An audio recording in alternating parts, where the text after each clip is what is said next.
Je vais vous raconter une histoire. Est-ce que vous aimez les histoires chez Toxan? Oui. Moi, j'ai une histoire. Alors, on va commencer par cette histoire. Imaginez, on est en 1886. On est aux États-Unis, dans le Michigan. C'est l'État que j'aime bien parce que le hasard fait que j'ai été là. Mais c'est pas pour ça que je vous la parle là. Et en 1886, il y a un monsieur qui sort d'une pharmacie avec une potion. Et dans cette potion, qui vient de payer assez cher, $200 de l'époque, d'après les gens. Et dans cette potion, il y a en fait une potion qui était classique au départ, c'était pour soigner les problèmes gastriques. Et a priori, il a choisi cette potion, mais il y en avait à l'époque plein d'autres solutions. Sauf que lui a pris cette potion-là, et il en a fait quelque chose de particulier, avec un ingrédient de plus. Et on va découvrir quel ingrédient. J'avais aujourd'hui un ingrédient qui pourrait y ressembler. Cette potion-là, vous la connaissez, puisque 200 ans après, elle existe toujours. Il s'en vend d'ailleurs 1,7 tous les jours. 1,7 milliard par jour. Combien il y a d'habitants sur la planète? 6 milliards. 6 milliards. Par là. Il s'en vend 1,7 milliard par jour, bien entendu. Cette potion, évidemment, c'est la plus grosse consommatrice de sucre. C'est une des marques les plus connues au monde qui la connaît. Merci, bien sûr, on la connaît tous. Cette potion, cette entreprise-là, elle avait un ingrédient de plus. Est-ce que vous le connaissez, cet ingrédient? Ça commence par un I. Ça s'appelle l'imagination. Vous réécouterez le studio. Je commence comme ça. J'écris imaginer. Et pourquoi je vous parle de ça? Parce que cet ingrédient qui a fait finalement de cette potion, comme il y en avait plein d'autres à l'époque, je sortais de la pharmacie pour un problème gastrique, mais j'avais certainement le choix de plusieurs solutions. La différence entre cette solution-là et les autres, c'est qu'on en a fait quelque chose de particulier dans l'esprit de quelqu'un, M. Peterson.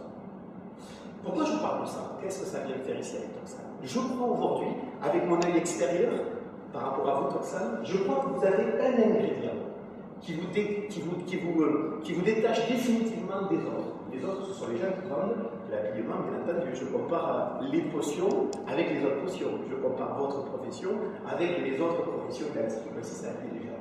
Vous avez un ingrédient qui vous distingue définitivement du reste de la concurrence. Si on peut parler de concurrence, mais pour moi, à ce niveau-là, il n'y a pas de concurrence. C'est de construire des gens.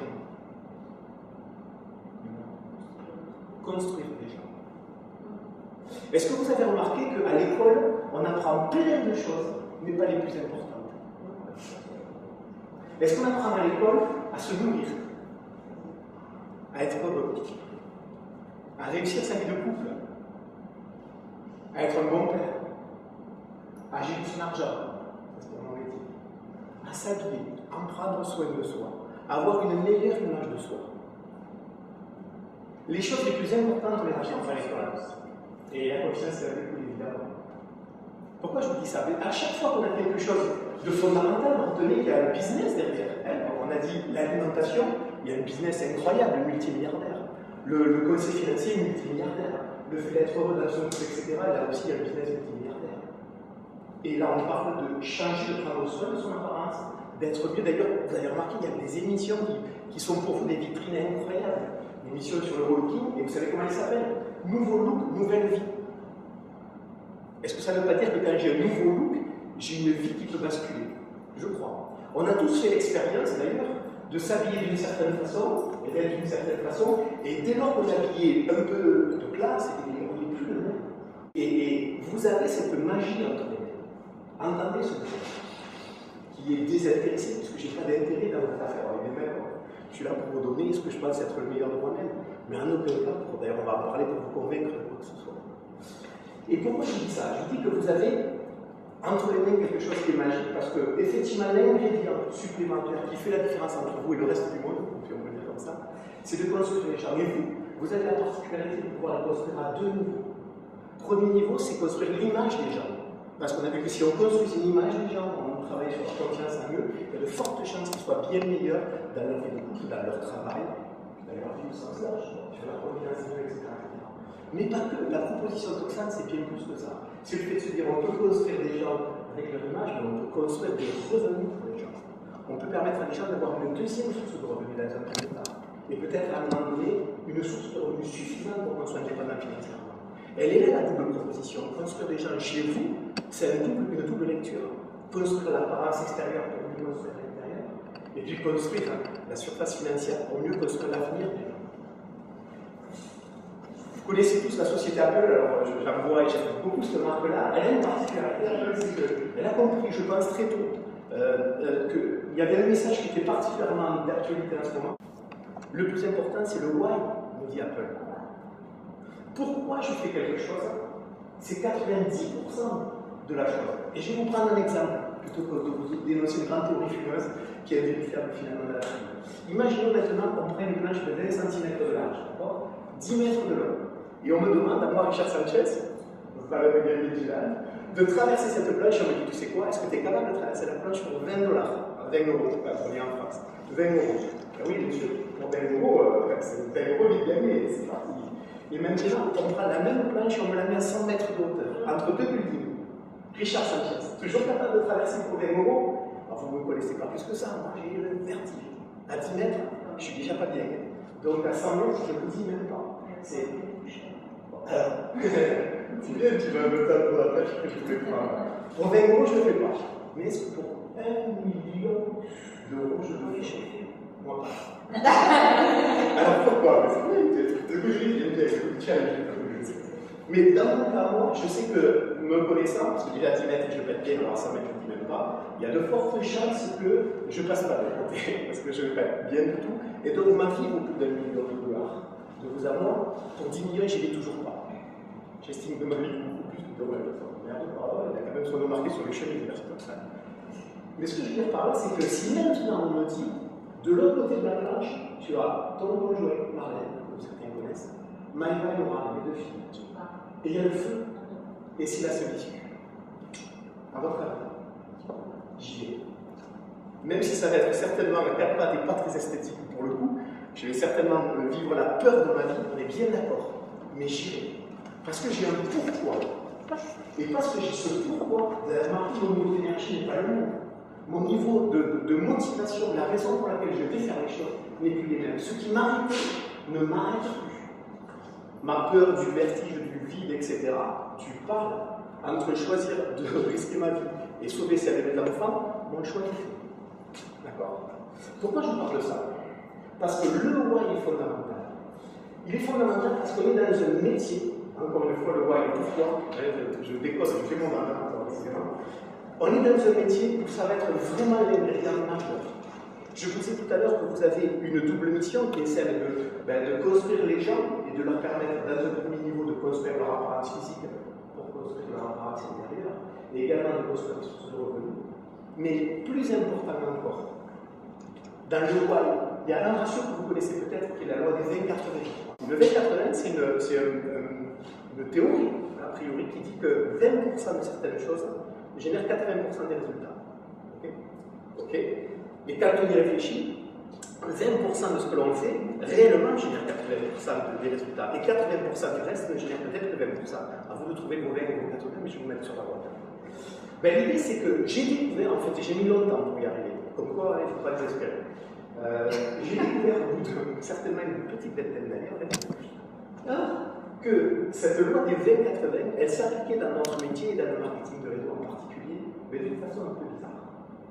Est-ce que dans mon métier et dans votre métier, parce que je suis là pour vous parler de vous, pas trop de moi, est-ce que dans votre métier, la compétence technique, la compétence à savoir faire des mesures, alors bien sûr, là j'avais un domaine sur lequel je ne suis pas très à l'aise par rapport à vous, de faire des mesures, etc., ça compte pour combien dans la réussite?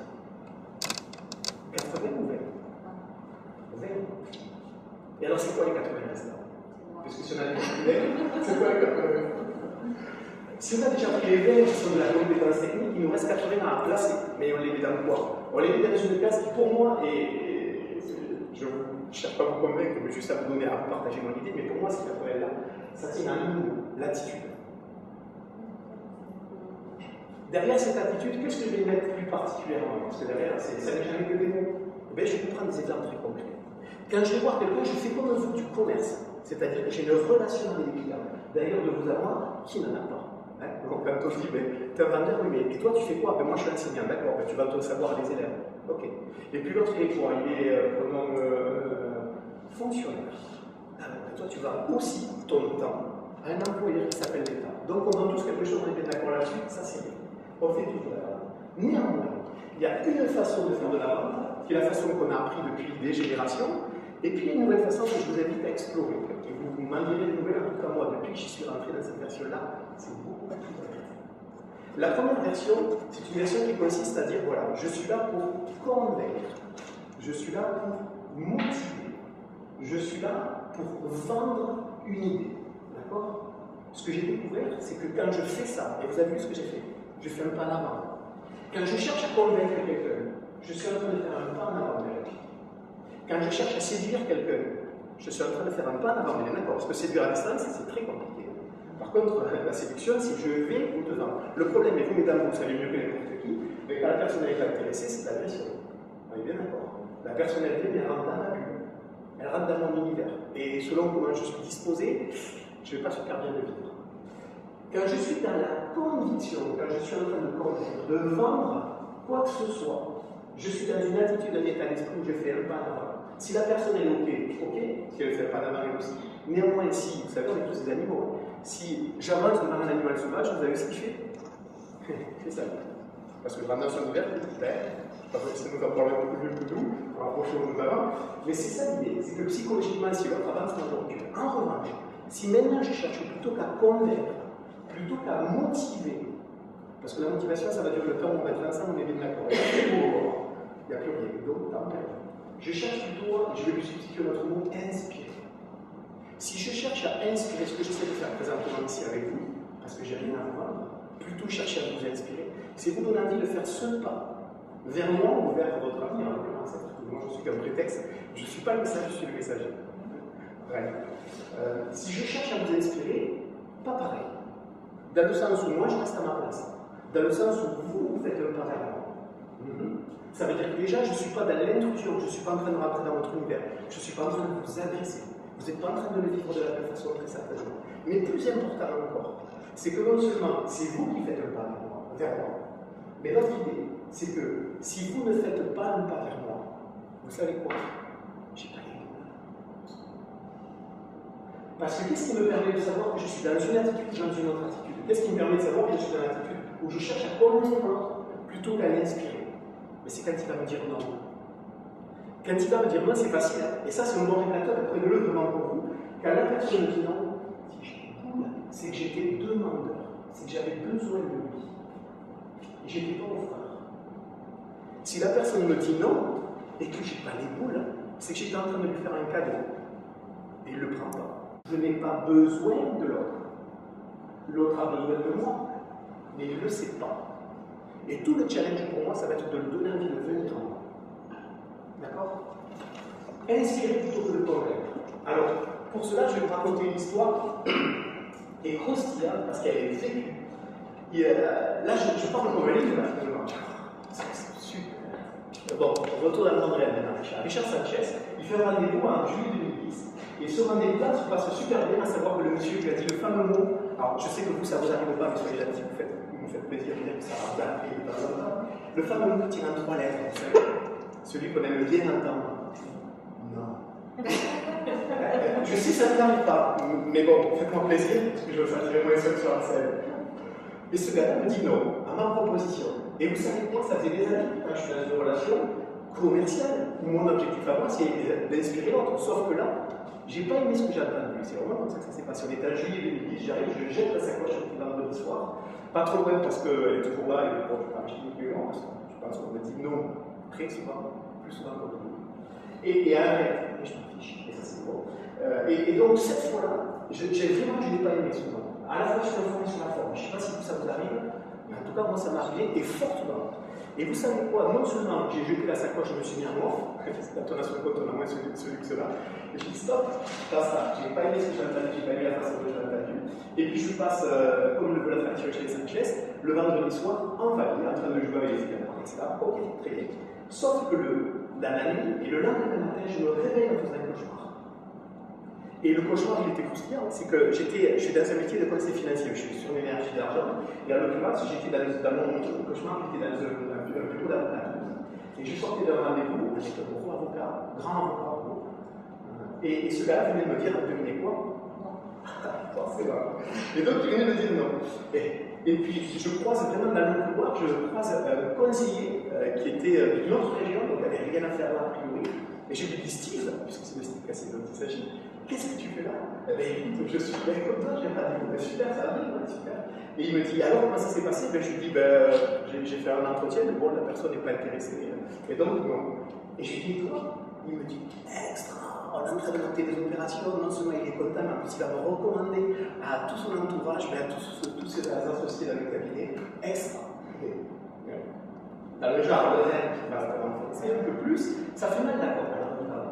Et je me suis réveillé là-dessus, pris de croire. Samedi matin, vraiment, j'ouvre les yeux, je me dis, ok, là, il y a un truc que tu n'as pas digéré et on est en train de te le ressortir. Donc, c'est quoi le message?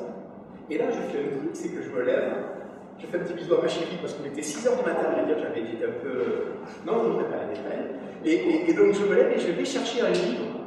Parce que il était 2010 et j'avais acheté une sorte de bouquin parce que je voulais développer un petit peu c'est intéressant pour ça, un petit peu mon travail personnel, mon développement personnel. Et je sors ce livre-là. Non, c'est bon. Elle faisait partie des bouquins que j'avais dans J'avais 5-6 livres en attente et je vais chercher celui-là. Et le truc, c'est que ce livre-là, je l'ouvre et je vous le fais en live. Et je l'ai amené parce que c'est croustillant, c'est une histoire de plus racontée. Votre métier est un métier de raconteur d'histoire. Et la première page, c'est première ligne, troisième ligne après de la première page, et je vous le lis tel quel que je l'ai découvert ce samedi matin-là, en juillet 2010. Ce récit s'inspire en grande partie du vécu de Richard. Et je ferme. Ah ouais, Richard Fenton, on a le même prénom. Oh, c'est lourd. D'accord, ok. Je continue, mais c'est ça. Je tourne la page. Première ligne de la deuxième page. Je venais d'avoir 40 ans et je réfléchissais sérieusement à la direction à laquelle la vie m'avait conduit. En juillet 2010, je venais de faire 40 ans depuis un mois. Et là, c'est peur, là, c'est croustillant. Je referme le bouquin, je dis à Marlène, tu sais quoi, je vais m'isoler, je vais dire ça parce que là ça fait concours. Ok, c'est quoi le message? Et pourquoi je vous parle de ça? Parce que dans ce bouquin-là, il m'a parlé de vous, ce bouquin. Il m'a parlé de moi, je peux vous dire que depuis ce que je viens de vous dire sur la notion d'inspiration, etc., c'est là. Mais pas que. Dans ce livre, à un moment donné, le livre commence comme ça, il raconte une histoire qui pourrait être votre histoire.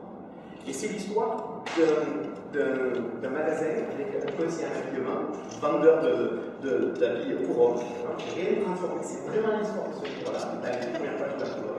Et le gars, il est en train de. On est le mardi matin, le magasin ouvre, et ce monsieur-là, il a son directeur national des ventes qui est descendu le voir, pour l'observer, pour l'évaluer, pour le juger, etc. Il est dans un coin du magasin et il le regarde se comporter. Et puis donc, ce conseiller habilleur, qui pour le coup est vérifié, checké, observé par son grand ponte national, un peu tendu, et puis il accueille son premier client et c'est parti. Et puis il commence à le conseiller, etc. Et puis en fait, l'histoire, c'est qu'il réalise sa vente record. Il en réalise pour 2000 €. Vente record. Alors il raccompagne son client, tout content, merci monsieur. Il revient voir son directeur national des ventes, il dit alors, qu'est-ce que vous en pensez? Alors le directeur, c'est pas forcément que ça va record, mais par contre, il le sait, donc il est tout fier. Les locaux, il les a dessus partout, ça clignote de partout. Et le gars a cette sagesse-là de lui dire effectivement, on a vu à quoi il a dit oui, avec une chemise, pantalon, etc. Mais j'ai une question pour toi. À quoi il a dit non? Et puis le vendeur, le conseiller, il se dit il a dit non à rien. C'est ça, c'est qu'il a dit non à rien. Vous avez dit non à sa place. Pourquoi? On a tous appris, vous savez, quand on était à l'école, enfin aux écoles qui nous apprennent les choses les plus importantes de la vie, qu'il fallait faire de l'empathie, se mettre à la place des gens. Mais c'est ce qu'il a fait. Il s'est mis à la place de l'autre. Et donc il s'est mis à la place de l'autre, et à un moment donné, son portefeuille il était en train de chauffer. Parce qu'il se disait, là, il est en train de m'en prendre pour 2000 $, euros, décidément. Maintenant, nous sort de cette tête. 2000 €. Et moi, à 2000 €, ça commence à clignoter. J'ai le téléphone de ma femme qui vibre en train de me dire qu'est-ce que tu es en train de faire avec l'argent du ménage? Et donc, typiquement, qu'est-ce qu'il a fait? Il a fait de l'empathie. Il s'est mis à la place de l'autre et s'est dit bon, on va rester là, on va aller à la caisse directement. Okay. Et l'ironie du truc, c'est que ce qu'il ne sait pas, c'est que le monsieur qui est rentré dans le magasin, il n'était pas venu pour 2000 $. Il était venu pour 10 000 $. Euros. Et l'ironie de ce truc-là, c'est que non seulement, effectivement, le vendeur il a fait une vente record, il est juste là, à côté d'une vente exceptionnelle. Une vente qui d'ailleurs aurait changé sa trajectoire définitivement, et le livre commence comme ça. S'il avait fait cette vente-là, comme ça. Mais l'ironie de l'ironie, c'est que ce client, on prend notre surpris maintenant, ce client est peut-être sorti du magasin, il a peut-être fait 200 mètres, il est peut-être allé ailleurs au Capitole, il est allé dans un autre magasin, il a peut-être quelqu'un, il a compris, il a écouté, il a servi. Et il en a peut-être là pris pour 1 000 €. L'ironie de l'ironie de l'ironie, c'est que ce monsieur-là, si demain il revient dans 1 mois, 2 mois, 3 mois, 6 mois, de fidélisation, il revient pour acheter. Est-ce que vous pensez qu'il va commencer par le magasin qu'il a le mieux compris, le mieux servi, ou par vous?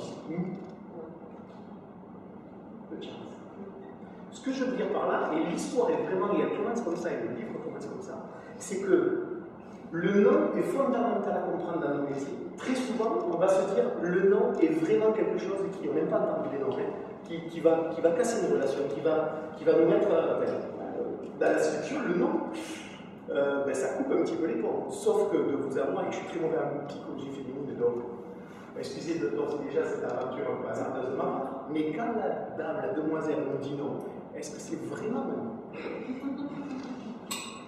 Est-ce que ça veut plutôt pas dire pas encore? Est-ce qu'on n'a pas envie, vous n'avez pas envie de tester si votre chevalier, il n'est pas de ce qu'il dit, mais il fait ça? Bien sûr. Et donc là, l'idée, c'est que, pareil, notre client, c'est pas parce qu'il nous dit non que tout s'arrête là. Ça veut peut-être dire montre-moi, inspire-moi davantage, donne-moi envie. Vous comprenez la séduction? Qu'est-ce qu'elle nous dit? Alors là aussi, je ne suis pas très bien placé pour vous parler de séduction psychologie féminine depuis que je suis un garçon, au dernier moment, mais il n'empêche que c'est le même message. Le message, c'est donne-moi envie de te dire oui. On n'est pas dans la conviction, on est dans l'inspiration. On est bien dans notre métier. Notre métier, c'est d'inspirer les gens. C'est pas de les convaincre. C'est pas de faire un pas en avant, c'est de leur donner envie de faire un pas en avant. C'est de leur raconter des histoires. C'est comme ça que j'ai commencé. On a une chance, vous avez une chance, vous racontez des histoires à la télévision, des gens qui passent. Mais vous avez plein d'histoires déjà dans votre boutique. Vous avez des histoires de parents, ça va après. Vous avez vu à la télévision, ça fait un carton. Nouveau look, nouvelle vie. Il y a même toute nue. Pour vous dire à quel point ça va très loin cette histoire-là. Mais les gens ont besoin de ça. Ils ont besoin, on démarre une nouvelle année, ils ont besoin de changer de référent. Ils ont besoin de se voir différemment. Ils ont besoin de vivre des nouvelles expériences. Vous en faites partie. Votre mission, elle est double. Elle est à la fois de construire le mental des gens, de construire les gens en les aidant à construire leur garde-robe, leur vestiaire, leur apparence, leur confiance en eux, etc., etc. Mais elle est aussi également de construire du réseau. Et là aussi, ne nous trompons pas. On avait un premier ratio de 20-80, vous vous rappelez tout à l'heure, je disais 20% de technique, pas 80% de technique. Si on fait 80% de technique, on est dans un métier technique, on est en aucun cas en train d'inspirer, on est en train d'avoir la tête gonfle. Et quand on a la tête gonfle, c'est super compliqué d'avancer. C'est surtout pas duplicable en plus. Dans notre métier, on est dans un métier de duplication. Donc il y a de fortes chances que ça soit duplicable. En revanche, 80% d'attitude, ça c'est duplicable. Dans le marketing de réseau aux États-Unis, il y a un monsieur qui s'appelle Jeff Roberti. Alors ce monsieur-là, c'est un de ceux que je suis allé rencontrer là-bas il y a un petit peu plus d'un mois, c'était en décembre 2013. Ce monsieur-là, il a une particularité, c'est qu'il fait de marketing de réseau depuis une trentaine d'années. Mais il a une autre particularité, c'est que ce monsieur-là, il est aujourd'hui une des personnes qui a le plus gagné d'argent au monde dans le marketing de réseau. Il a à plus de 80 millions de dollars. Et ce monsieur-là encore, il est toujours aussi passionné maintenant. Je ne sais pas si on s'imagine avec 80 millions de dollars de revenus sur les 20 dernières années, est-ce qu'on serait sur scène en train d'envoyer un message? Si effectivement on est là pour faire la parade, ça va nous amuser énormément. Par contre, si on a l'impression qu'on est dans une mission de vie, là, il y a de fortes chances qu'on envoie. Et ce dernier disait un moment intéressant, il disait, et je vais vous faire cette phrase-là parce que je pense qu'elle peut vous aider pour 2014. Construisez les gens, et les gens construiront votre business. Inspirez les gens, et les gens inspireront votre business. Par rapport à le développement de votre entreprise, aujourd'hui, vous avez, on l'a vu, vous avez un véhicule qui est extraordinaire. Et je ne suis pas là pour vous le vendre, puisque je n'ai aucun intérêt. On est bien d'accord. Je ne suis pas actionnaire de Foxan. Je suis juste passionné par un point commun qu'on a vous et moi, c'est le marketing de réseau. Je crois, et c'est pas moi qui le dis, que le marketing de réseau, c'est l'entreprise du XXIe siècle. Ça s'appelle de l'inspiration. C'est notre métier. Notre métier, c'est d'inspirer les gens. Il y a des gens qui s'en chargent. Ils écrivent des bouquins, ils expliquent pourquoi notre concept d'affaires, le vôtre, mais je vais avec vous l'espace de quelques minutes, pourquoi notre concept d'affaires, c'est aujourd'hui ce qui a été fait de mieux. J'ai beau chercher le prendre par tous les sens, je ne trouve pas de concept d'affaires, et pourtant, ce que je cherche depuis longtemps, je ne trouve pas de concept d'affaires autre qu'un concept d'affaires qui dit bâtis le succès des autres et tu bâtiras le tien. Dans le monde des affaires, c'est juste l'opposé. C'est tu fais ta réussite en marchant sur les autres, sur les concurrents que tu écrases, etc. petit à petit. Et là, on est en train de me dire aide les autres à réussir et tu réussiras. Bah. Il y a un gars, il y a 2000 ans, le marketing de réseau ne date pas d'il y a 100 ou 150 ans. Il y a 2000 ans, j'en connais au moins un qui passait son temps à raconter des histoires. D'ailleurs, il l'a condensé dans un livre super épais, qui est un des livres les plus longs au monde. Il racontait des histoires et vous savez quoi, il faisait des réunions, des meetings, où il faisait des fois des one-to-one. Vous savez comment c'est-à-dire qu'il marche face à face, c'est impressionnant si vous avez mis raconter. Et ce gars-là, ce qui est intéressant, c'est qu'il n'a pas eu 100% d'efficacité. Parce qu'aujourd'hui, 2000 ans après, certes, a priori, il y a des milliers de personnes qui ont été converties, qui ont été inspirées par son histoire et qui ont choisi une philosophie de vie par rapport à ça, mais ce n'est pas toute la population. Il n'a pas eu 100% d'efficacité. Vous savez quoi, 100% d'efficacité, ça n'existe pas. En revanche, améliorer vos résultats de 100% dès demain. Vous le décidez, vous le faites. Vous êtes aujourd'hui, vous démarrez comme ça, vous êtes tout seul par définition. Vous savez quoi? Pour avoir 100%, parlez votre premier conseil. Vous êtes en train d'avoir 100% d'évolution. Vous passez de 1 à 2. 100% d'efficacité, ça n'existe pas. Évoluez votre structure, évoluez votre chiffre d'affaires de 100%, et bien sûr, il ne tient qu'à vous. Pour l'année 2014, je fais partie de ces gens-là qui vont tenter une expérience. Et même si on n'est pas dans la même organisation, et même si on n'est pas, j'aimerais vous faire ce petit cadeau-là. Je vais vous dire ce que va être mon année, ce que va être mon année 2014 les 3 premiers mois. Les 3 premiers mois, je vais faire quelque chose qui est assez amusant, c'est ce qu'on appelle le plan de 90 jours. Qu'est-ce qu'un plan de 90 jours? C'est très simple. Je vais prendre l'image d'un avion, et on va imaginer qu'on a tout de la 380, au Corico. On va dire, voilà, l'objectif c'est de faire décoller la 380. Sachant que moi, j'ai jamais réussi à faire décoller le moindre avion, donc celui-là, mon courage. Et puis on a rajouté à l'anecdote, c'est que non seulement la 380, il est bien là, bien physique, que je l'avais conduit, j'ai un copilote à côté, mais surtout j'ai ma famille dans l'avion et toute ma famille de ma famille. C'est-à-dire vraiment tout ce qui compte de plus pour moi. Et là, Richard, à toi de décoller. Et qu'est-ce qui va se passer? Il va se passer que, je ne sais pas vous, mais moi, j'ai jamais fait décoller un avion. Donc le truc que je vais faire, c'est que je vais commencer à explorer tout cela. Donc je vais pousser la manette une fois que je vais retrouver, je vais pousser la manette doucement pour voir si rien ne crame, si je n'ai pas le frein. Voilà, si tout est normal, si pas la cale sous le truc et qu'à un moment donné, on va se coucher, puis ça va prendre le feu, puis toute ma famille avec moi va pas bien. Donc je vais y aller progressivement. 1, 2, 3%, ça vibre tout le monde. Je regarde le pilote, il me dit c'est normal, d'accord, c'est normal.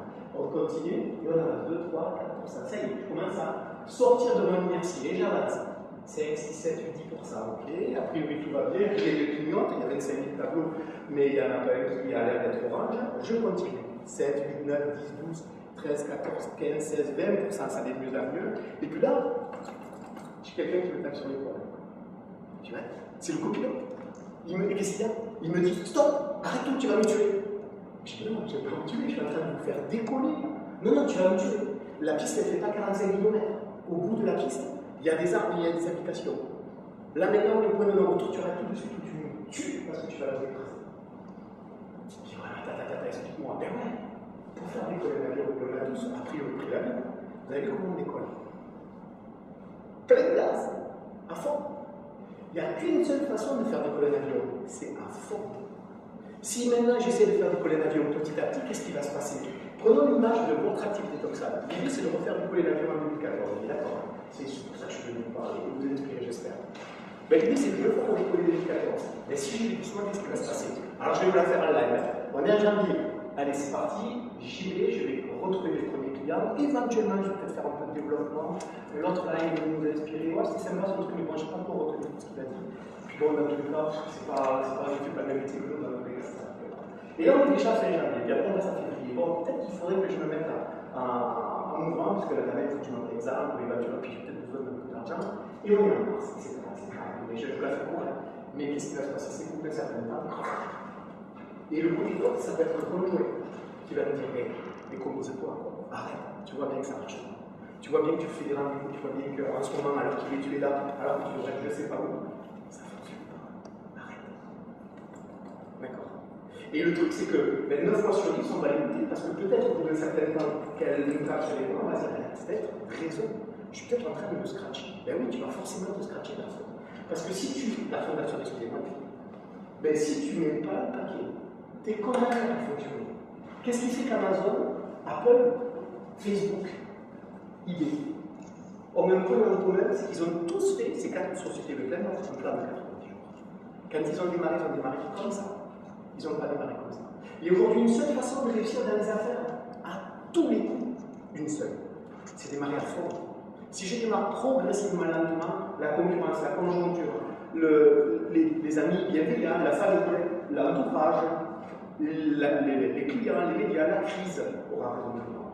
Je serai tellement fragile, tellement justement préoccupé à regarder partout, si tout va bien, etc., que je n'aurai pas un seul focus. C'est comme l'année d'avance, ça va marcher. Alors on a plus ou moins des pistes plus ou moins longues, on est d'accord. Peut-être que pour certains, la piste elle fait vraiment 35 km, on a doucement, on arrivera à fonctionner. Mais bon sang, c'est quand même un risque que je trouve pas très intéressant à prendre. Si maintenant, je me dis à partir de maintenant, je mets le paquet. C'est quoi mettre le paquet? Dans 5 ans, vous voulez gagner, par rapport à cette activité, si on a un point commun, que ce déjà, mais vous voulez gagner vos revenus, quelle va être la source de revenus dans 5 ans? Est-ce que ça va être une vente personnelle ou est-ce que ça va être la construction d'une équipe? Ça va représenter combien? 20-80? Allez, d'accord. Moi aujourd'hui, mes revenus dans 5 ans, alors c'est déjà pas mal avancé, mais mes revenus dans 5 ans, c'est à 80% du réseau, 20% des ventes personnelles. Pourquoi? Mais parce que l'aventure, elle est bien plus intéressante dans ce sens-là que dans l'autre. Si j'ai 80% de ventes personnelles et 20% de réseau, il est où mon réseau? Elle est où mon aventure d'équipe? Elle est où l'inspiration? Il est où le succès que je partage? Et donc, à un moment donné, tout tard, je laisserai tomber. Je reviendrai dans un commerce. Et là, finalement, je serai 80% du métier, je serai en train de structurer, obligatoirement. Et donc là, forcément, je vais des revenus parce que je n'ai pas le choix. Et que si je ne vais pas dans le magasin du commerce ou dans l'endroit auquel il soit travaillé pour quelqu'un, dans tous les cas, ça n'a pas duré. Et là, il va me dire très rapidement, non, là, tu mets pas, tu mets 4 et là, par contre, c'est moi qui t'ai obligé à faire la différence de ici. Donc, si à un moment donné, vous vous dites, mais tiens, mais moi, j'en dis que dans 5 ans, 80% de mes revenus viennent de mon réseau, parce que ça sera un succès dans mon réseau. Ça ne sera pas un succès individuel, ça ne sera pas une expérience de vente, c'est pas péjoratif, mais j'ai volontairement dit comme ça. Alors, regardez votre agenda. Et est-ce qu'aujourd'hui, vous êtes en train de consacrer 80% de votre temps à faire du développement? Si demain, vous voulez que 80% de vos revenus viennent du réseau, qu'est-ce que vous attendez? En faisant 80% de la vie perso et 5, 10, 15, 20% de développement, ça ne peut pas marcher. 1 plus 1 égale 2. On est dans un univers de marketing. C'est une science. C'est une science des chiffres. Si vous mettez 1 plus 1, ça vaut toujours 2. Et en marketing de réseau aussi. Donc si à un moment donné, je décide d'avoir dans mon planning 80% de mon temps à aller faire des rendez-vous clients, c'est bien. Mais est-ce que vous êtes en train de construire du marketing de réseau? Est-ce que dans 5 ans, vous aurez la même expérience? A priori pas. Est-ce que vous serez en train d'inspirer les gens que vous êtes en train de faire démarrer? A priori pas. Est-ce que vous serez en train de passer à côté de cet ingrédient-là incroyable que vous avez aujourd'hui entre vous-même dans votre affaire? Uniquement pour une question de recette, on parlait à l'introduction de recette de cuisine, de dosage, formule secrète, je comprends. Mais là, c'est pareil. C'est qu'une question de dosage. Vous avez l'atelier cuisine tout à l'heure, extraordinaire. Mais là, c'est pareil. Vous allez avoir une cuisine avec un bon dosage. Et le bon dosage de vous en avoir, c'est 80. 80% de temps à développer du réseau. 80% du temps à raconter des histoires. 80% du temps à inspirer les gens à prendre leur avenir financièrement. Parce que c'est de ça dont il s'agit. La magie du temps partiel, disait Jim Rohn à un moment donné. Regrettez certainement des personnes qui ont mieux parlé du marketing de réseau de son vivant, nous a quitté il y a 3 ans. Et ce monsieur-là, il disait à un moment donné la magie du temps partiel. Le marketing de réseau, c'est d'abord magique parce que c'est un temps partiel. Qu'est-ce qui vous empêche aujourd'hui d'aller à la rencontre des gens et de leur dire, par exemple, moi c'est comme ça que je me prends quand je développe le marketing de réseau, de leur dire aujourd'hui, tu as une seconde, c'est ça, super, ok. Tu sais quoi? J'ai découvert un truc. J'ai découvert qu'aujourd'hui, ben en fait, avoir une source de revenus, c'était un petit peu comme le fonctionnement d'un logiciel ancien. Si je fais tourner Windows 80, alors je ne suis pas très Windows maintenant, mais si je fais tourner Windows 98 avec Excel ou PowerPoint 2013, ça ne marche pas, on est d'accord. C'est incompatible. Il y a d'un côté un système d'exploitation qui est super vieux et d'un côté un logiciel qui est super moderne. Ces deux, ça cohabite tout. Mais de la même façon, j'ai découvert, figure-toi, que ce qui se passe dans l'informatique se passe dans nos vies financières. C'est qu'aujourd'hui, si on travaille avec une source de revenus, on est sur le fil. Parce que soit on est employeur, soit on est à son compte, on est d'accord. Si on est employé, on est donc dépendant d'un employeur. Et si j'ai une source de revenus, c'est lui qui fait la plus gros temps par rapport à moi. Si je suis à mon compte indépendant, commerçant, artisan, vendeur de prêt-à-porter dans une boutique, pareil. Sauf que ce n'est pas un employeur qui me pousse moi, c'est une conjoncture. La crise est là pour nous. On se fait plus de mal nous que la crise, je peux vous le dire. Et ne croyez rien de ce que je vous dis, vérifiez-le juste à tous les moments. Et j'ai découvert qu'on fonctionne avec des logiciels qui sont anciens, une façon de travailler avec une source de revenus qui ne marche pas. Version 98 ou 78, parce que nos parents, déjà, ils le faisaient comme ça. Donc c'est une version qu'on s'est refilée d'une année sur l'autre, on ne l'a jamais mis à jour. Et vous savez quoi, cette version? Elle existe depuis 1945. Parce qu'en 1945, c'est pas un truc qui est génial. Pourquoi je vous raconte ça? C'est juste pour vous donner des clés dans le truc. D'accord, hein? J'espère que vous entendez le message qui est derrière en sous-marin. Depuis 1945, il s'est passé quelque chose. C'est que les épouses se sont mises à travailler. Avant, elles étaient à la maison, elles travaillaient, mais elles ne rapportaient pas de salaire. Et après la Seconde Guerre mondiale, comme les épouses étaient en train d'aller d'usine, en train de remplir tout ce qui est armement, nourriture, etc., pendant que les hommes au front, quand les hommes sont revenus, c'était la fin de la guerre, il s'est passé un phénomène de société majeur, mais est-ce qu'on l'a dépassé? C'est qu'il y avait deux revenus à la maison, à partir de là. Et à l'époque, deux revenus, d'ailleurs, il y a eu des 30 glorieuses très. C'est qu'il y a eu un boom incroyable, tu parles, à deux revenus, pendant longtemps, tu as vécu avec un seul. Et effectivement, il y a eu une période de croissance incroyable. Aujourd'hui, deux revenus, mais c'est une période. Un couple avec un seul revenu, bon courage. La majorité des gens qu'on croise, s'il n'y a pas de revenus, ça ne sorte pas. Et même avec deux revenus, compliqué. Mais qu'est-ce qu'on est en train de proposer, nous? On est en train de proposer aux gens d'avoir un troisième revenu, un quatrième revenu, un cinquième revenu, avec des conditions différentielles, etc., à votre qualité. Il est là pour vous apporter plusieurs sources de revenus. Est-ce que vous ne pensez pas que par les temps qui courent, aller chercher des sources de revenus supplémentaires, ça a du sens? Moi, je crois. Et je crois que non seulement ce n'est pas écrit sur mon front, ce n'est pas écrit sur nos fronts quand on rencontre les gens, mais si on ne l'explique pas aux gens, ils n'en prennent pas conscience. Et moi, je ne suis pas là pour vous vendre une idée comme quand je rencontre des gens, je m'en fiche qu'ils achètent mon idée ou pas. De vous en voir. Ça ne va pas changer ma vie. Je suis en train d'inspirer quelqu'un, il fait ou il ne fait pas, c'est qui est le plus capable des deux? Lui ou moi? Lui. Parce que moi, ça ne va pas m'empêcher d'avancer. En revanche, lui, il va rester là où il est. Et donc, à partir de ce moment-là, mon objectif à moi, il est de partager des histoires. Il est de rencontrer quelqu'un et de lui dire, on est en 2014, début d'année, nouvelle résolution. C'est quoi tes résolutions pour l'année? Qu'est-ce que tu vas améliorer dans ta vie? Si là vous n'avez pas un point d'or, c'est maintenant. Alors c'est tout l'année, vous avez. Mais là en particulier, c'est super intéressant. On sort d'une période de Noël, il y avait des cadeaux à donner. Ben Noël, c'est tous les jours maintenant, à partir du moment où vous décidez. J'aimerais finir sur une anecdote, une histoire vraie, une de plus, comme celle de 1886, sauf que celle-ci est un peu plus récente, 2007, Washington.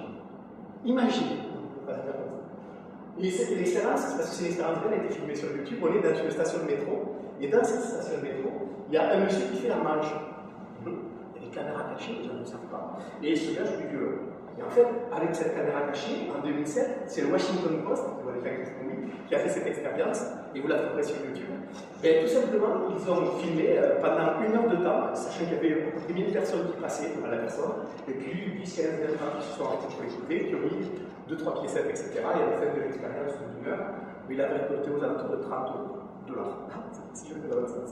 30 $.